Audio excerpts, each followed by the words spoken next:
किसी एक तारीख में आखिर कितनी ताकत हो सकती है? 7 मई। ये सिर्फ कैलेंडर का एक आम पन्ना नहीं है, बल्कि एक ऐसा दिन है जिसने पूरी दुनिया का नक्शे कदम बदल कर रख दिया। युद्ध के मैदान से लेकर संगीत के शांत कमरों तक इस एक दिन का असर हर जगह दिखता है। चलिए देखते हैं कैसे। अब जरा सोचिए, वर्ल्ड वॉर 2 का खत्मा, बेथोवन की लेजेंडरी 9th सिम्फनी और एप्पल का सबसे पहला iMac, इन तीनों में आखिर क्या कनेक्शन हो सकता है? सुनने में थोड़ा अजीब लगेगा, पर ये सारी ऐतिहासिक घटनाएं एक ही डेट पर हुई थीं, 7 मई। इससे साफ समझ आता है कि सिर्फ 24 घंटे के अंदर ह्यूमन हिस्ट्री का कितना बड़ा हिस्सा लिखा जा सकता है। तो आइए इस विश्लेषण को आगे बढ़ाते हैं। आज इस पूरी जानकारी को 4 हिस्सों में समझा जाएगा। पहला है द क्रूसिबल ऑफ कॉन्फ्लिक्ट, दूसरा सिम्फोनीज एंड फ्रीक्वेंसीज, तीसरा आर्किटेक्ट्स ऑफ कल्चर और आखिरी हिस्सा है मॉडर्न माइलस्टोन्स।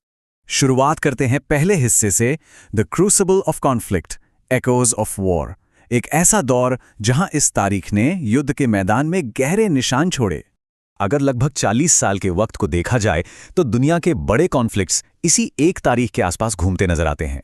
1915, 1945 और 1954। ये तीनों साल और इनकी घटनाएं अलग अलग युद्धों के सबसे बड़े टर्निंग पॉइंट्स रहे हैं, जिन्हें एक ही दिन ने आपस में जोड़ा है। 1198। ये सिर्फ एक नंबर नहीं है, ये एक बेहद दुख भरा आंकड़ा है। ये उन लोगों की गिनती है जिन्होंने 7 मई 1915 को अपनी जान गंवाई थी। वर्ल्ड वॉर 1 के दौरान एक जर्मन यू बोट ने आयरलैंड के तट के पास British ocean liner RMS Lusitania पर टॉर्पीडो दाग दिया था। सोचने वाली बात यह है कि सिर्फ 18 मिनट में वो विशाल जहाज डूब गया। इस हादसे में 128 अमेरिकन्स भी मारे गए थे, जो आगे चलकर अमेरिका के विश्व युद्ध में उतरने का एक बहुत बड़ा कारण बना। अब इस समय पर गौर करते हैं। रात के 2:41। 7 मई 1945 को फ्रांस के रेम शहर में ठीक इसी वक्त जनरल अल्फ्रेड जोडल ने जर्मन सेनाओं के अनकंडीशनल सरेंडर यानी बिना किसी शर्त के आत्मसमर्पण के कागजों पर साइन किए थे।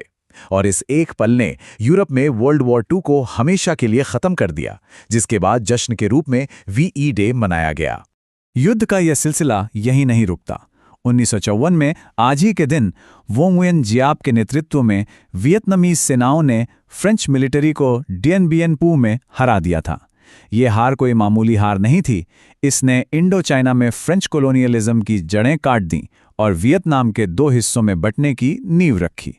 अब बढ़ते हैं दूसरे हिस्से की तरफ, symphonies and frequencies, human innovation, जहां इंसानी दिमाग ने अपनी रचनात्मकता और खोज से दुनिया को हैरान कर दिया। 1824 में आज ही के दिन लुडविग वैन बेथोवन ने वियना में अपनी आइकॉनिक चोरल 9th सिम्फनी पहली बार पेश की थी। और सबसे हैरान करने वाली बात, तब तक बेथोवन पूरी तरह से बहरे हो चुके थे। उन्हें पब्लिक की जोरदार तालियां और शोर बिल्कुल सुनाई नहीं दिया। उन्हें लिटरली मुड़कर देखना पड़ा ताकि समझ सकें कि लोग लगातार खड़े होकर उन्हें कितना सम्मान दे रहे हैं। अद्भुत है ना? एक तरफ संगीत की धुन थी तो दूसरी तरफ फ्रीक्वेंसीज की। 1895 में रशियन फिजिसिस्ट अलेक्जेंडर पोपोव ने ठीक आज ही के दिन अपना पहला रेडियो रिसीवर दुनिया के सामने प्रदर्शित किया था। ये साइंस की दुनिया में इतनी बड़ी और रेवोल्यूशनरी खोज थी कि आज भी रशिया में इस दिन को बड़े गर्व के साथ रेडियो डे के रूप में सेलिब्रेट किया जाता है। कहानी आगे बढ़ती है 1946 में। मसारू इबुका और आकियो मोरिटा ने सिर्फ 20 कर्मचारियों के साथ मिलकर एक बहुत ही छोटी सी कंपनी शुरू की।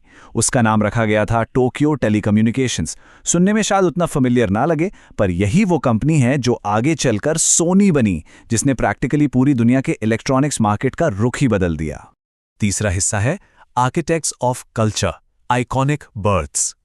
आइए देखते हैं कि कैसे एक ही तारीख दुनिया को बदलने वाले दिग्गजों का जन्मदिन भी हो सकती है। जरा इस लिस्ट पर नजर डालिए। 1833 में महान जर्मन कंपोजर जोहानस ब्राह्म्स। 1840 में प्योत्रे इलिच चाइकोव्स्की, जिन्होंने द नटक्रैकर और स्वान लेक जैसी मास्टरपीसेस बनाई। 1861 में रविंद्रनाथ टैगोर और 1919 में अर्जेंटीना की बेहद मशहूर और विवादित फर्स्ट लेडी ईवा पेरॉन, जिन्हें दुनिया इविटा के नाम से जानती है। ये सभी के सभी 7 मई को ही पैदा हुए थे। इनमें से एक नाम को थोड़ा और करीब से जानते हैं, रविंद्रनाथ टैगोर, जिन्हें प्यार से बार्ड ऑफ बंगाल भी कहा जाता है। वो पहले नॉन यूरोपियन थे जिन्हें लिटरेचर में नोबेल प्राइज मिला। पर उनकी एक और उपलब्धि है जो पूरे इतिहास में एकदम अनोखी है।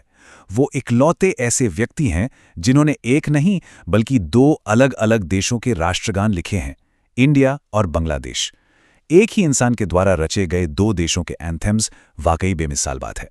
और अब आते हैं अपने आखिरी हिस्से पर, modern milestones, law and take.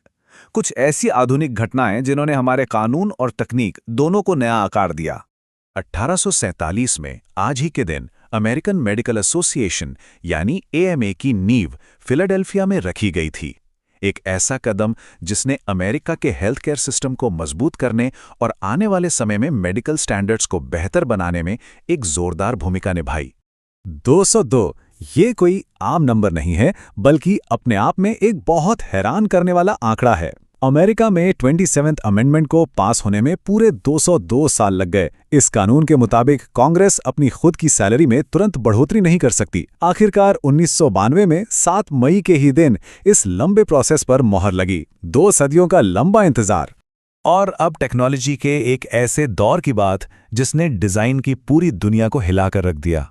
1998 Apple ने अपना नया रंगीन all in one iMac launch किया। ये वो दौर था जब स्टीव जॉब्स ने कंपनी में अपनी शानदार वापसी की थी, और इस एक कलरफुल कंप्यूटर ने न सिर्फ एप्पल की किस्मत बदली बल्कि पर्सनल कंप्यूटिंग को हमेशा के लिए स्टाइलिश और आसान बना दिया।